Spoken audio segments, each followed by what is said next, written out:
महायुतीच्या मेळाव्यात आमदार अनिल पाटील यांनी भाषणातून फटकेबाजी केली आहे। गुलाबराव पाटील, तुम्ही पालकमंत्री असल्यानं सर्वात जास्त अपेक्षा नगरसेवकांना तुमच्याकडून आहेत। नगरसेवक स्वतःला खूप भाग्यवान समजतात। 10 वर्षांनंतर त्यांना या खुर्चीपर्यंत येण्याची संधी मिळाली।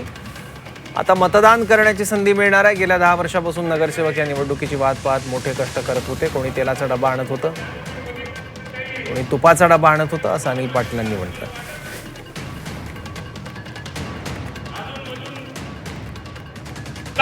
तुम्ही या जिल्ह्याचे पालकमंत्री आहे, याच्यामुळे तुमच्याकडनं सगळ्यात जास्त अपेक्षा आहे। कारण हे सगळे नगरसेवक गेल्या 10 वर्षभर 10 वर्षापासून कष्ट करत होते। कोणी तेलाचा डबा आणत होतं, कोणी तुपाचा डबा आणत होतं, मोतीमध्ये जात होतं, कोणी झोऱ्यावर उचलत होतं, कोण काय काय करत करत बिचारे नगरसेवक आज या खुर्चीवर येऊन बसलेले। ते स्वतःला फार भाग्यवान समजतात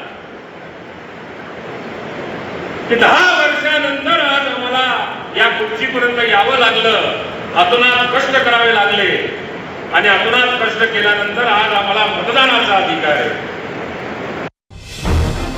सरकारचे प्रतिनिधी रोहित पवारांसोबत चर्चा करतात। रोहित पवारांनी